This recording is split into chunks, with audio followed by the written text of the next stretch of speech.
Very stoked to be catching up with this dude. Last time we chatted, it was well, we'll get to that in a second. But his new album's coming out. It's called Battle Lessons. It's available February 19th. Get it wherever music is sold. You can also stream it. But you want to go buy it. Go buy the CD. Go buy. You got to support the new music, right?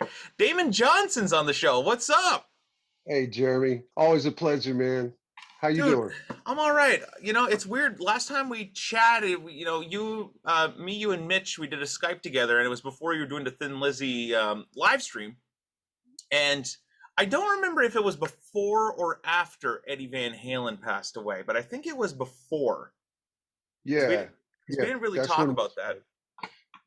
And I know you were on the road with them and everything, and it's like, so you'd be interesting to talk to. And I'm sure you probably have been already asked tons of times about Ed and stuff, but it's like, being the Van Halen fan that I am, being there on the road with the guy, and being just being in the realm of Van Halen, just talk to me about what that was like, because just to remember the man.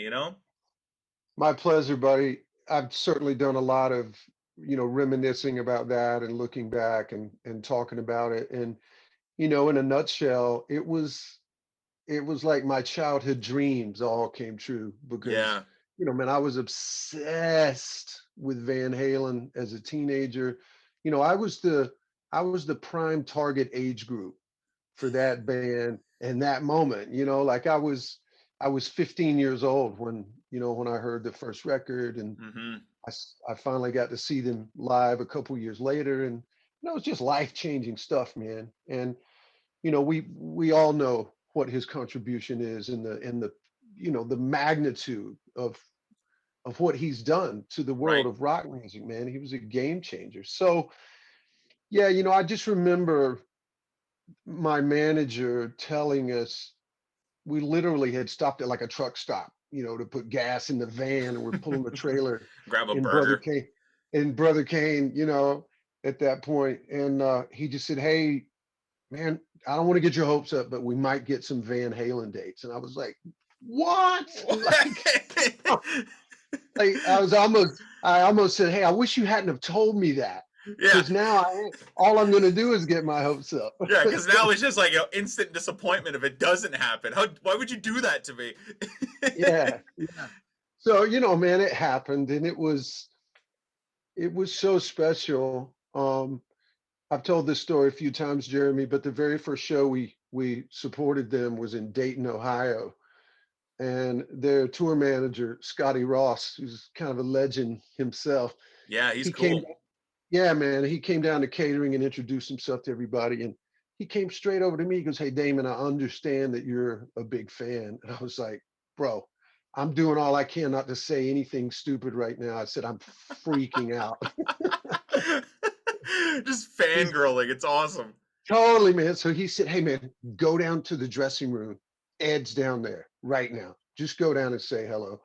And buddy, I couldn't drop that fork out of my hand fast enough. I just jumped Oh, up and took off. And that's crazy. yeah, man. And Ed just, Jeremy, he treated me like an equal from the moment we met.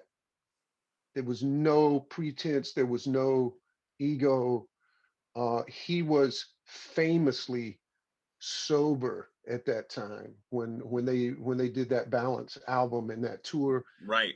I mean, he was fully embracing his sobriety, so he was in a clear headspace. And man, That's he would answer all my questions, and it was a dream come true. And he just showed me his gear. He'd always come by the dressing room, and everybody in the band got to know him, and we got to know all those guys. So yeah. yeah, so it's just a It's thrill. it's so cool to hear those stories though, because it's like, everybody talks about it, whereas a lot of guitarists, a lot of rock stars act like rock stars, whereas even Alex Van Halen, they modern drummer just put out a new book and a new interview with him, and he was talking about how, listen, we're just musicians at the end of the day. That's our job. We go on stage, we make people feel good. The whole point of the barricade being in front of the stage is just so people don't puke all over our shit. He's like, in reality, it's an invisible barricade. We're just one of them. We're musicians, and our job is to make people feel good. So I don't get the whole rock star shtick. Well, I love Alex too, man. uh he and Ed together as brothers you know, man, they really took a shine to Brother Kane, and were just super encouraging, man. They were always asking questions like, well, what's your plan? What are you doing next? Are you guys writing? You need to be writing. Because, you know, Yeah. they know better than anybody. It's like, you Yeah. know, on the road, tour, write more songs, make another record, more tour. You know, they wanted us to be as successful as we could possibly be. And getting that kind of support from your heroes is indescribable, man, how cool Yeah. that was. They always say, never meet your heroes, but in that scenario, it's probably the best possible thing you can do because it's inspiring. It totally was, man. It totally was. I wish one hope I have now is I would love to get to know Wolfie a little better. We met, but he was a little kid, dude. Like, An you know, infant. totally, man. Like 4 years old, just terrorizing the dressing room, and Nice. so you know, really, really proud of all of his musical endeavors, and I'm really knocked out, man, with how he's managing all of this. You know, his that's a big Fuck. job. Dude, he's just Yes, getting, yeah, between getting, all the bullshit on social media and then how good his music is. It's like you can't have one good thing and one good thing. It's always got to be one good thing and one bad thing. It's like, oh, yeah, but and dude, he is handling that yeah. to perfection. And you know, it's great, man, to observe. Like he knows when to let the water run off his back, and then he knows when to step up and say, "Hey, buddy, you're an idiot, and you don't know what you're talking about." And I love that because finally, somebody, in all these corporate meetings, they all say, "Oh, bad press. Don't get bad press. You don't want to upset anybody. You don't want to offend anybody." Wolf is just like, "Fuck that. I'm just gonna call this guy a dumb fuck, and that's it." And I'm all Yeah, for it. yeah, yeah. So He's authentic, man. yeah. Wolfie's absolutely authentic, and I really am happy for him. Let me ask you this, being on tour with Van Halen and you got to check out Ed's gear and stuff. Did Ed ever come over and check out your rig and was like pathetic? Well, no, he never said pathetic. He loved this old Marshall head that was it's the head I still have. As a matter of fact, Jeremy, it's right around the corner over here. It's Nice. just been my favorite amp of my whole life. And so I had that on the road, but I had just started working with the people at High Watt. Oh, And, okay. you know, in my mind, you know, I wanted to have you know, as part of my sound on stage, I wanted to kind of get that Pete Townsend, you know, what's next era, Mm, you know, rhythm guitar tone. But right. it was too clean. And you know, when that amp showed up, Ed came straight out and goes, "Let's see that thing, man. Let's check it out." So we plugged it in, and I started bashing on it. He goes, "Yeah, it's too clean." I'm like, "Yeah, it's pretty clean." Ooh, Yeah, not Ed yeah. approved. I have to tell you this story, Jeremy. You'll love it because you're talking about gear. So one day, Ed invited me up to the sound check to check out his rig. He's like, "Hey, Ooh. you want to see everything?" I was like, "Fuck yes, man, let's Yes? go." No, no, I'm So, busy. I'm eating spaghetti. Leave me alone. Come on.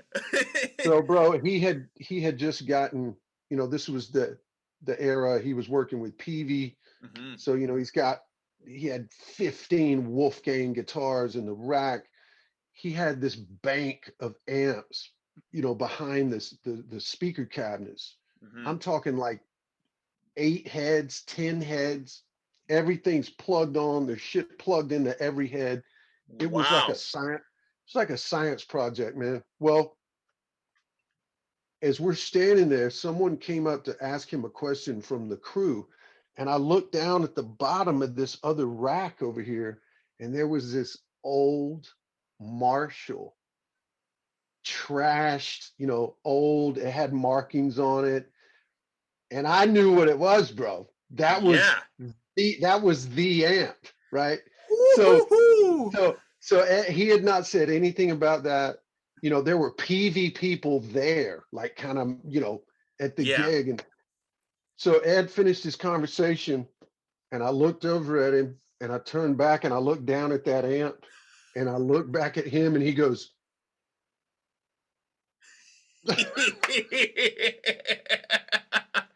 Oh, that's awesome. No "That's all he shit. did, man." He's like, Don't say anything, bro. That's hilarious. Oh man. Yeah, Yeah, because you got the Peavey rep there. You don't have to secretly know your amp is meh. I'm using my old, 70s Marshall. yeah, he was definitely playing a man, but I'm sure that old Jose Ariando modified 100-watt Marshall was like a security blanket. And that's the amp, bro, Yeah. that we all worship, man. That's the one he played on those first 6 records. Yeah, It was and it's well documented that even on the Balance record that he used that for a lot of the tracking too. So I'd be afraid to bring that on the road though, but I'm sure he got a good insurance policy. I'm sure he does, man. I love all that, that nerd boy gear stuff, man. He was Yeah. always cool with that, especially. Yeah. No, dude, as guitar players, we're all gear sluts, We like to see the rigs, we like the, what string gauge you using? I'm using a 946, we're nerdy like that. So it's cool.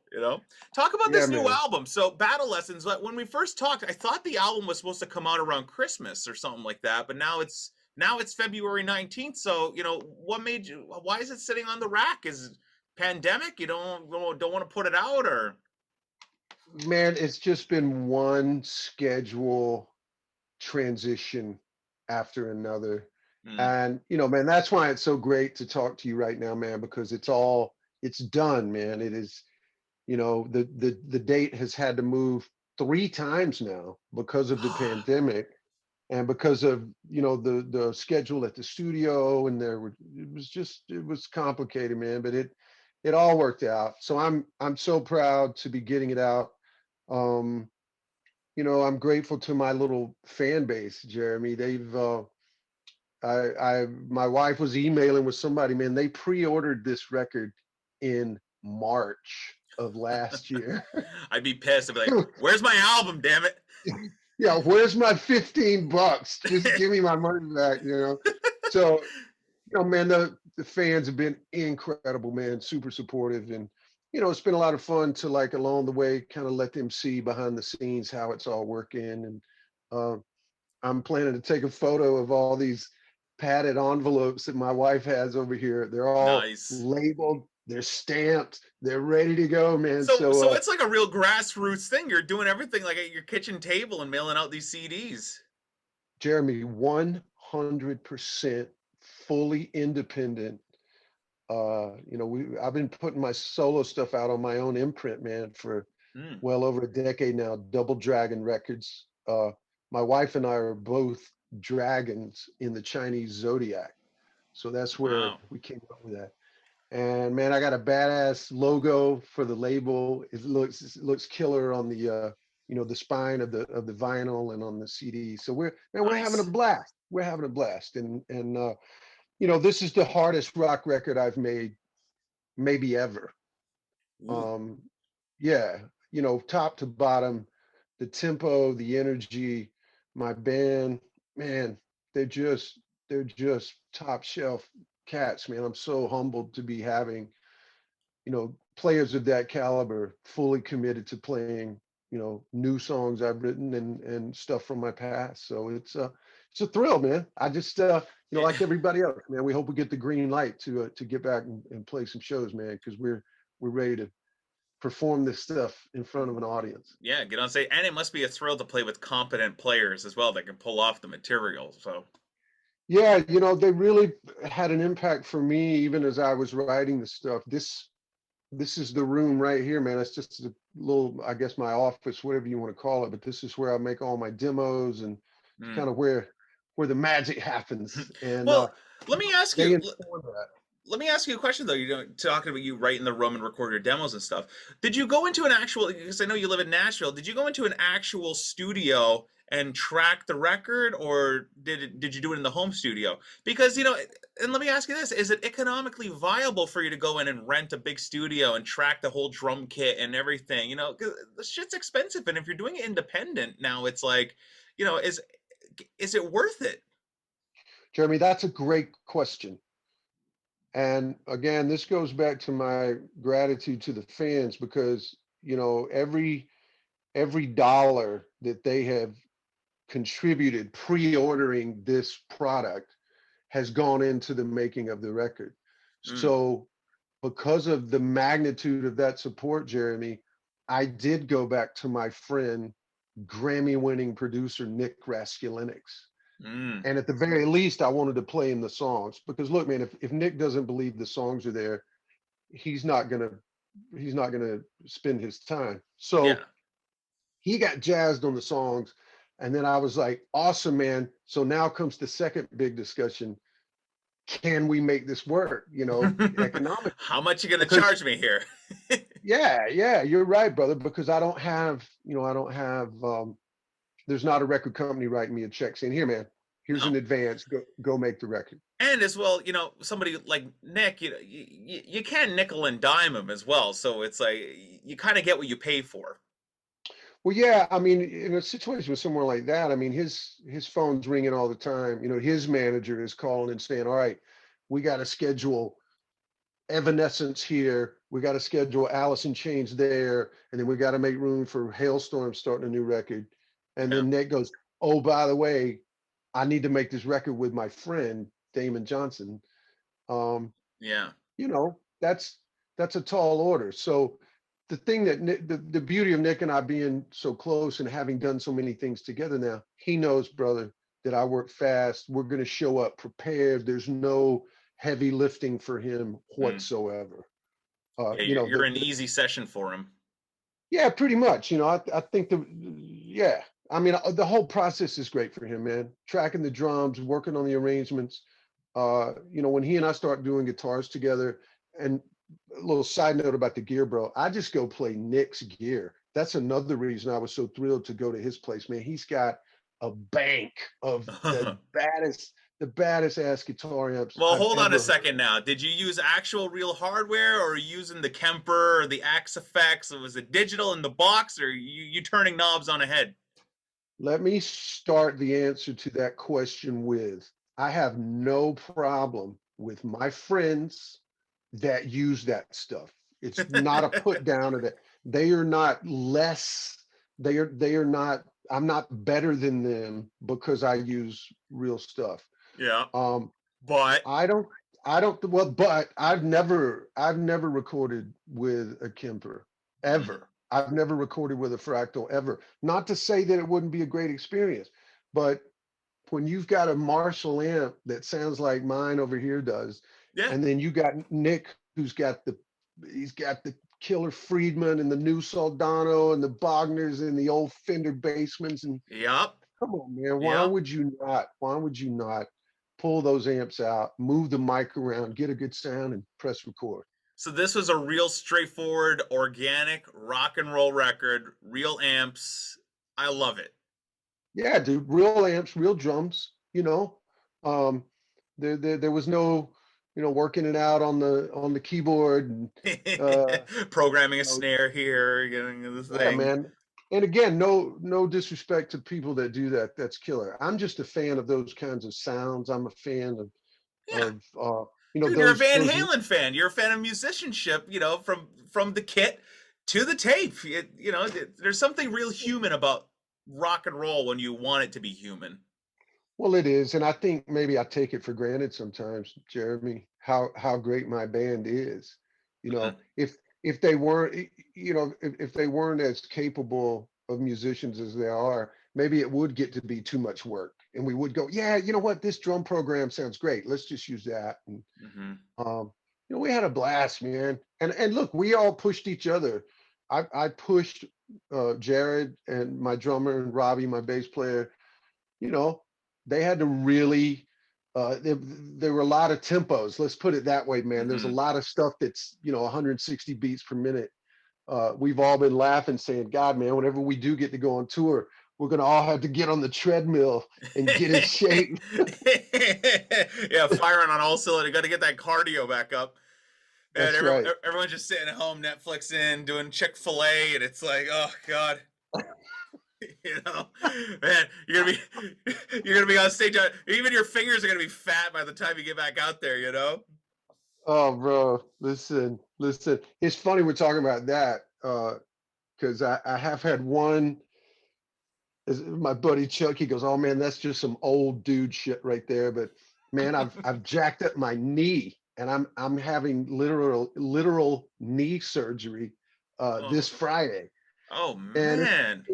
it's a minor procedure. It's a torn meniscus. It's a common injury. But, you know, man, it's like when I try to go for a walk around my neighborhood now, I look like I'm 100 years old, like limping Limping. around. Like, oh, hey, Dave. Hey, so just limping through. Totally, totally, Holy totally, shit! man. So How did you tear your meniscus? How'd you pull that one? man, I've been managing that for a long time. Oh, Like oh, dude, maybe pandemic, no even touring. This is the perfect time to go and get that fixed. yeah, exactly, man. I thought it was going to go away, and when I finally had an MRI done on it, the orthopedic says, "No, man, you're not going to heal that one by Ooh. yourself. You're going to have some help." So I'm stoked, man. It's going to be great. Well, that's good, man. I'm stoked to get this record out. You know, I mean, February 19th, it comes out. Battle Lessons, Damon Johnson, and the Get Ready, of course. Let me ask you one more question before we go.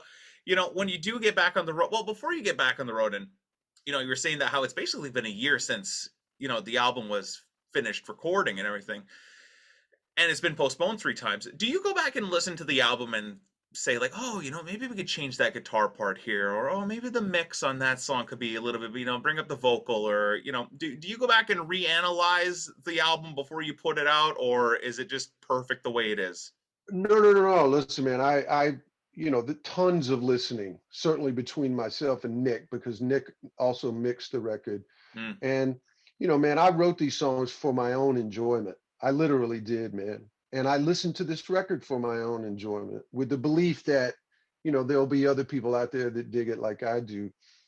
To clarify, we started recording back in March of last year, and then Mm. the pandemic hit. So we literally did 3 songs at a time, Jeremy, Oh, okay. spaced way out over the year. So we did 3 in March, we did 3 more in June. And then because of Nick's schedule and the pandemic, we couldn't get in and finish the record until October. So that's why Ah, everything got pushed back. But the whole time, man, I'm listening. One bonus of that method is that Nick kept pushing me. He said, man, keep writing. He goes, dude, I love these songs. The record's going to be killer. What if we could add one more song that we feel like is as good as the best ones we have? And that's what yeah. happened here. Yeah, there's Mm. a track 4 is a song called Shadow Country. It would not exist had it not been for the pandemic and Nick saying, hey man, you're at home, you got some time, see what you can come up with. So it's one of my favorite songs on the record. Oh man. Well, I can't wait to listen to the entire thing. I'm sure I could have gotten an advance or something, but you know, I want to support, you know, I want to buy the album, you know, when it comes out, listen to it, you know, for the weekend, dig into it and have a listen. I'm sure sonically it's going to be a full frontal assault. Jeremy, it's a crusher, dude. It's a crusher. The drums sound amazing. The mix sounds amazing. Nick got some of the best vocal performances out of me ever. Mm. The guitar nerdery is off the charts, man. Uh, Nick wants me to be a guitar hero, man. He pushes me, Yes. so much, man. He gets stuff out of me that I wouldn't do on my own. And before we go, bro, I have to say, for anyone that is looking to get the record physically, physical CDs or the vinyl, damonjohnson.com. That's the place to go. Um, I love it when people stream. I'm so stoked, man. We're the third track will be on all the digital platforms this coming Friday, Mm. which I think is the 5th. Yeah. So, and then 2 weeks later, the full record will be out. But if anybody's interested in the physical product, man, go to damonjohnson.com. We're trying to get it on Amazon. That's a whole other nightmare, bro. Oh, That's a lot of red tape with that. But we're really? Is not. it it's difficult to get your stuff on there? It's a little tough, man. Because they have just such you know, a continent's worth of inventory. Right. So Yeah. it's a Well, you little know, bit of a. hey, listen, you sell it independently through your site. At least all the money's going to go directly to you. And it's yours. So, Well, the good thing about that too, man, is we've had years of experience with this now, and we've got it down. When people have questions, they get an answer immediately. We yeah. run it like a proper business because that's what it is, man. And Dude, it's the music business. It's not the music hobby. That's right. I That's mean, a fact, bro. people do, people try and act all artsy and stuff. Oh, it's, I do it for the love of it. I'm like, yeah, but you know what? You also got to pay your bills, right? So it is the That's right, music man. biz. So you Well, got to pay for. hey man, we're very fortunate. We're very fortunate that we've been able to kind of go it alone, and for me to chart my own path as a solo artist now, this amazing band, to have an amazing team like Nick Resculinix producing. Um, my wife and kids, they're going to be licking and sticking envelopes for for the Nice. next month. So we're excited about it, man. I love it, man. It's just so cool. Homegrown family. It's a family project, really. It is. you Hey, know. bro, it's a family business. There's no doubt about it. And Yep. my fans have known that I've been doing this long enough that they got no problem going to my website and placing an order for bunches of stuff, and they know they're going to get it. And if there's a problem, we'll get that sorted out too. So it's Yeah. I'm grateful, man. Really Which is proud of great. it. Well, go buy the new album, Damon Johnson and the Get Ready. It's coming out on February 19th. Battle Lessons. Go to damonjohnson.com. Make sure you go buy it and pick up a CD, pick up a vinyl. Support them, support the music, buy it. Streaming's fun, like you said, but go to the website, go buy it. You want it in your hand, and you get the best customer service. You got an issue, you call him, he'll answer. 3 a.m. He'll Amen, answer. bro. Hey, whatever it takes, I just want you to listen to it because it is the hard rock record that 2021 needs Yes. desperately. Hey, Yeah, man. 2021 needs some real guitar rock and roll, man. Come on. That's what this is, brother. I'm proud to be one of those people contributing that. I love it, man. Well, this is so great to catch up, man. We'll do it again, and we'll chat soon. Jeremy, continued success to you, brother. All right. It's All always a right. pleasure. And I'll see you soon. Yeah, we'll see you soon. I'm excited to hear this album. So best of luck. We'll talk soon. Hey, man, take care. You're a pro. Back at you. You're the man. I'll see you, brother. See you Take care. later. Bye.